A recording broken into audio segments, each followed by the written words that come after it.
Thanks for watching. Don't forget to like, comment, share and subscribe to Mufti Tariq Masood, famous scholar. شادی کی video تو اس میں عورتیں بھی ہوتی ہیں اللہ کے بندے, لڑکیوں کی کہاں جائز ہے وہ, اور آپ جس طرح کے فیشن کیے ہوئے ہوتے ہیں آج کل خواتین نے. جی جناب,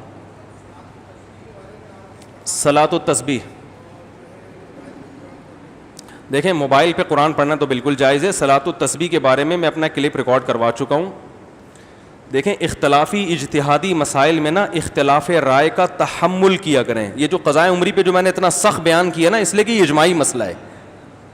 لیکن جس مسئلے میں علماء کا پہلے سے اختلاف ہو, رفع الیدین کا مسئلہ, امام کے پیچھے فاتحہ کا مسئلہ, اسی طرح شب برات کا مسئلہ, اس میں رات کو فیصلے ہوتے نہیں ہوتے, اور رات کا فیصلہ والا تو وہ بالکل ہی وہ ایسے ہی قول ہے, یعنی کچھ چیزیں اس میں بھی اختلافی ہیں نا. تو جو اختلافی مسائل ہوتے ہیں اس میں اگر ایک عالم اپنی رائے بیان کر رہا ہے تو آپ بے شک اس کی رائے سے اتفاق نہ کریں. کیا ہو گیا بھائی؟ اس کی رائے سے آپ بے شک اتفاق نہ کریں, لیکن اس پہ طنز کرنے کی آپ کو اجازت نہیں. اسی کے بارے میں نے کلپ ریکارڈ کروایا تھا کہ صلاۃ و تسبیح پر جتنی بھی حدیثیں ہیں وہ سب ضعیف ہیں. سمجھ رہے ہیں؟ وہ سب کیا ہیں؟ بہت ضعیف ہیں, لیکن کثرت سے ہیں. اس وجہ سے جمہور علماء ان کی کثرت کو دیکھ کر صلاۃ و تسبیح کے سنت ہونے کے قائل ہیں کہ بھئی اتنی کثرت سے ہیں, جو ضعیف حدیثیں کثرت سے ہوں تو درجہ حسن تک پہنچ جاتی ہیں. بات سمجھ میں آ رہی ہے؟ نہیں آ رہی؟ اور حسن حدیث بھی قابل قبول ہوتی ہے. تو اصول حدیث کے لحاظ سے بہت سے علماء نے فتویٰ یہ دیا, جن میں حنفی بھی ہیں. علامہ ابن عابدین جو فقہ حنفی کے بہت مشہور مفتی ہیں, محقق ہیں, ان کا بھی یہی قول ہے. اور فتاوی شامیہ میں جس پہ فقہ حنفی میں اکثر فتویٰ اسی پہ دیا جاتا ہے, اس میں بھی ہے کہ صلاۃ و تسبیح پڑھنا کیا ہے؟ سنت ہے. تو ہمارے مدارس میں یہی قول اختیار کیا جاتا ہے کہ سنت ہے. لیکن بعض علماء ایک دوسری رائے بھی رکھتے ہیں. وہ یہ کہتے ہیں کہ ٹھیک ہے, یہ اصول بذات خود تو ٹھیک ہے کہ ضعیف حدیثیں جب کثرت سے ہوتی ہیں تو حسن تک پہنچ جاتی ہیں, لیکن وہ ایک اور بات کہتے ہیں کہ اس نماز کی جو کیفیت ہے, جو طریقہ نماز کا ثابت ہوتا ہے, نبی سے جو تواتر کے ساتھ جو نمازیں منقول ہیں یہ ان سے ٹکرا رہی ہے. یعنی بعض دفعہ کمزور دلیل کو بھی لے لیا جاتا ہے, لیکن اگر وہ کمزور دلیل متواتر دلیل کے اگینسٹ ہو رہی ہے تو پھر اس کو نہیں لیا جاتا. اور خاص طور پر جو امام ابو حنیفہ اس بارے میں بہت زیادہ سخت ہیں. وہ کہتے ہیں قرآن مجید کی آیت متواتر ہے, اسی طرح کوئی حدیث متواتر ہو تو اس کے مقابلے میں اگر خبر واحد بھی آ جائے گی نا, چاہے وہ صحیح ہو, تو وہ اس کو بھی رد کر دیتے ہیں. وہ کہتے ہیں 100% یقینی چیز کی وجہ سے وہ چیز کو نہیں چھوڑا جا سکتا. یعنی ایک چیز جو 100% یقینی نہیں ہے, اس کی وجہ سے اس چیز کو نہیں چھوڑا جا سکتا جو 100% یقینی ہو. اس کی بہت مثالیں ملتی ہیں. حدیث میں آتا ہے کہ البکر بالبکری جلد مئۃ و تغریب عام, کنوارا مرد اور عورت جب زنا کرے تو 100 کوڑے لگاؤ اور 1 سال کے لیے جلا وطن کرو.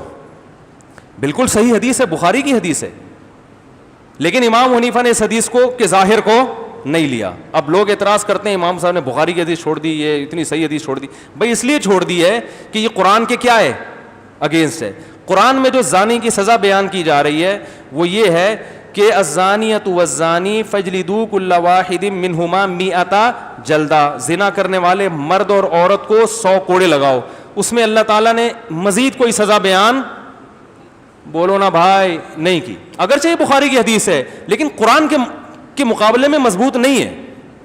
اس کی یوں سمجھ لیں کہ قرآن کی کوئی ایک آیت کا انکار کر دیتا ہے فوراً کافر, بخاری کی کسی حدیث کا انکار کر دے گا کافر نہیں ہوگا. گمراہ ہم ضرور کہیں گے, کافر نہیں ہوگا. تو اس لیے انہوں نے اس حدیث میں تعویل کی ہے, رد نہیں کیا. تعویل کا مطلب بھئی یہ سیاسی حکم ہے کہ 1 سال کے لیے جلا وطن کر دو, کیونکہ ایک ہی جگہ رہ کر عشق معاشقہ ہو گیا ہوگا, زنا کر رہے ہیں, ان کو ایک دوسرے سے دور کر دیں گے. تو اگر حاکم اور قاضی یہ سمجھتا ہے کہ ان کو جلا وطن کرنے سے فائدہ ہے, زنا چھوڑ دیں گے تو کرنا چاہیے, نہیں سمجھتا تو بعض دفعہ جلا وطن کرنے میں فائدے کے بجائے نقصان ہے. اس لیے کہ یہاں تو مقامی لوگ ہیں, جب انسان اجنبی جگہ پہ جاتا ہے تو برائی کی طرف قدم اور زیادہ. خاص طور پہ لڑکی کو جب جلا وطن کریں گے تو اس کے پاس کمانے کا اور کوئی ذریعہ نہیں ہوگا, وہ زنا ہی کو پیشہ بنا سکتی ہے. سمجھ میں آ رہی ہے بات؟ اب لوگ تو کہہ دیں گے بخاری کی حدیث, حنفی لوگ بخاری کی حدیث نہیں مانتے, بخاری کی حدیث, او بھائی مانتے ہیں لیکن قرآن کو پہلے فوکس کرتے ہیں. لیکن بہت سے فقہا نے اس حدیث کو بھی لیا ہے, ان کے اپنے اصول ہیں, ہر فقیہ کا اپنا اصول ہوتا ہے اور سب صحیح ہے ہمارے نظر. لیکن امام حنیفہ کا اصول اس بارے میں بہت سخت ہے کہ جو متواتر احادیث سے اور قرآن سے جو چیز ثابت ہوگی تو اگر کوئی چیز اس کے اگینسٹ ہوگی تو اسی جیسی پاورفل ہونی چاہیے, ورنہ اصول یہ ہے کہ وہ اس کو رد کر دیتے ہیں. تو صلاۃ و تسبیح والی جو نماز ہے اس سے بعض دفعہ ایسی چیزیں ہوتی ہیں جس سے عام نمازوں میں سجدہ سہو واجب ہو جاتا ہے. مثلا نبی صلی اللہ علیہ وسلم سے تواتر کے ساتھ جو نماز منقول ہے اس میں کیا ہے کہ تلاوت اور رکوع میں وقفہ, بولتے کیوں نہیں ہونا چاہیے. صلاۃ و تسبیح میں ہر رکعت میں وقفہ ہوتا ہے. تو یعنی ایک ایسا عمل جس سے عام نمازوں میں سجدہ سہو واجب ہو رہا ہے, اتنا ناپسندیدہ عمل ہے, اور وہی اس مکروہ عمل کا ارتکاب آپ کس میں کر رہے ہیں؟ صلاۃ و تسبیح میں. تو چونکہ مکروہ عمل کا ارتکاب کر رہے ہیں تو اس کے لیے وہ کہتے ہیں, یعنی اصول کہتے ہیں کہ دلیل اسی جیسی پاورفل ہونی چاہیے. لیکن میں نے بتایا مسئلہ اختلافی ہے, جمہور بہرحال اس کے سنت ہونے کے قائل ہیں اور بعض حضرات اس طرف گئے ہیں. تو میرا رجحان, میں تو نالائق آدمی ہوں, میرا تو مجھے یہ کہتے ہوئے بھی شرم آتی ہے میرا رجحان, لیکن بن تو سکتا ہے نا کسی کے رجحان پر, تو گورنمنٹ کی طرف سے کوئی پابندی نہیں ہے. تو میرا رجحان اس لیے اس طرف ہے کہ بھائی جب صحیح احادیث جو بالکل بے غبار ہیں ان سے اتنی کثرت سے جو نمازیں ثابت ہیں پہلے وہ پوری کر لو, پھر ٹائم بچے تو پڑھ لو. لیکن آپ جب وہ ان کو کریں گے تو وہی اتنی زیادہ ہیں کہ آپ کے پاس اس طرف آنے کا ٹائم نہیں بچے گا. پھر بھی کوئی کر رہا ہے تو بھائی جمہور کا مذہب ہے, ہم اس کو بدعت ہی نہیں کہہ سکتے. علامہ ناصر الدین البانی رحمہ اللہ تعالی, انہوں نے صلاۃ و تسبیح کو سنت کہا ہے اور دلیل میں صرف عبداللہ ابن مبارک کی تقلید کی ہے انہوں نے, کیونکہ عبداللہ ابن مبارک صلاۃ و تسبیح کے قائل تھے, بہت بڑے محدث تھے. تو علامہ البانی نے کہا ہے کہ انہوں نے, یعنی ان کا یہ رائے ہے کہ عبداللہ ابن مبارک جیسا محدث جب ایک نماز کو افضل قرار دے رہے ہیں تو وہ غلطی پہ, ان کی بات کا میں حاصل بیان کو, تقلیدی ہے نا یہ.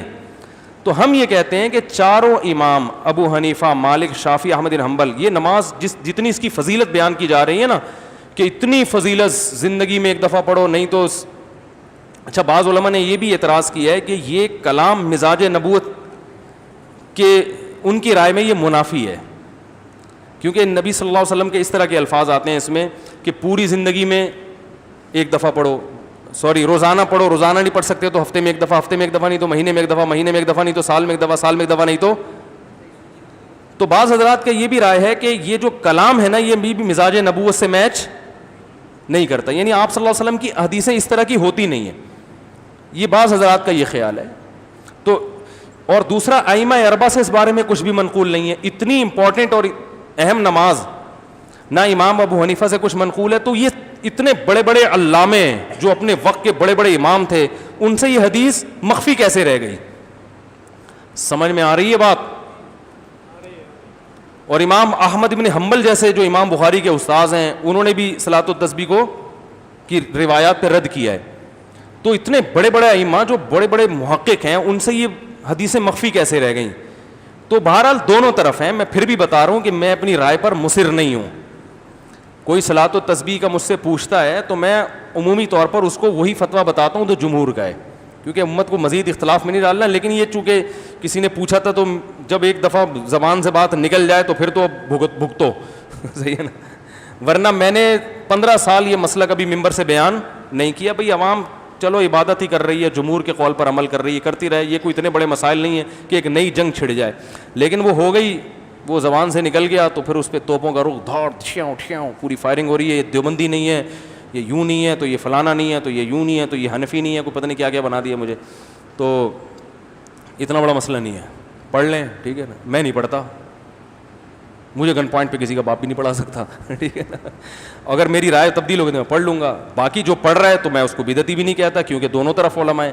مجھے کیوں نہیں پڑھا سکتا؟ اس لیے کہ میرا اپنا مزاج ہے کہ یار جب وہ دوسری روایت اتنی کثرت سے ہے. تو ہمارے حضرت مفتی رشید احمد صاحب رحمہ اللہ بھی بہت مفتی تقی عثمانی صاحب کے استاذ تھے. اچھا مجھے لوگ یہ بھی کہتے ہیں اس کا اپنا تفرد ہے, میرا تفرد نہیں ہے بھائی, میں کون ہوتا ہوں؟ بڑے بڑے علماء اس کے قائل رہے ہیں. تو ہمارے شیخ مفتی رشید احمد صاحب جو دارالعلوم کرنگی میں شیخ الحدیث تھے, حضرت مفتی تقی عثمانی صاحب, مفتی رفیع عثمانی صاحب نے حضرت سے 8 سال پڑھا ہے. وہ خود بہت بڑے عالم تھے, ان کی بھی یہی رائے تھی کہ وہ بھی صلاۃ و تسبیح کے قائل بولو بھائی نہیں تھے، بلکہ وہ تو یہ کہتے تھے کہ میں نے جو 50-60 سال صلاۃ و تسبیح پڑھی ہے تو میرا دل چاہتا ہے کہ میں یہ نمازیں لوٹا لوں، کیونکہ وہ سدا صاحب واجب ہو رہا تھا نا. ان کی رائے تھی، لیکن وہ بھی اس پہ اصرار نہیں کرتے تھے، بلکہ وہ اسی طرح مسئلہ بتاتے تھے کہ بھائی دونوں طرف علماء ہیں، اپنی رائے میں وہ مضبوط تھے، بتاتے ایسے تھے بھائی وہ بھی رائے ہے اور یہ بھی رائے ہے، تو جو جس رائے پر عمل کرے. تو اگر آپ کو ان علماء کی رائے صحیح لگتی ہے تو بے شک ان کی رائے پر عمل کریں. صلاۃ التسبیح پڑھنے والے کو بدعتی نہیں کہا جائے گا، سمجھ رہے ہیں.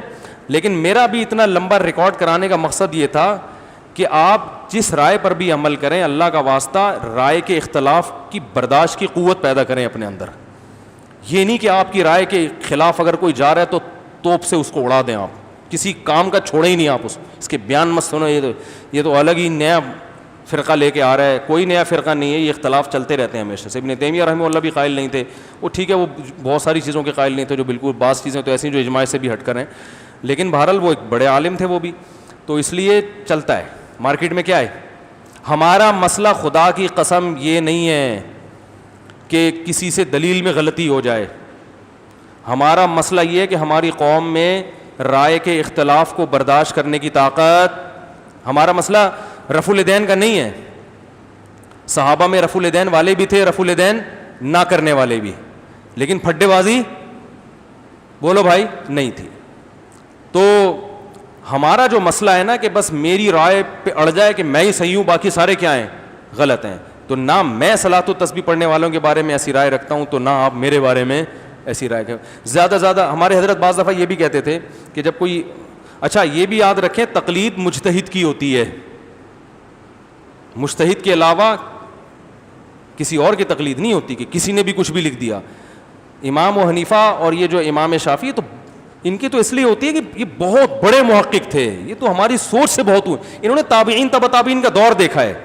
ان میں غلطی تو ان سے بھی ہو سکتی ہے، لیکن ان میں غلطی کا امکان ہم میں جتنا امکان ہے نا اس سے کم ہے، ہم میں غلطی کا امکان زیادہ ہے. مجھے ایک صاحب کہنے لگے کہ یار امام حنیفہ سے غلطی نہیں ہو سکتی. میں نے کہا ہو سکتی ہے، لیکن آپ کی جو تحقیق ہے نا اس میں غلطی کا امکان امام حنیفہ کی تحقیق سے غلطی کے امکان سے زیادہ ہے.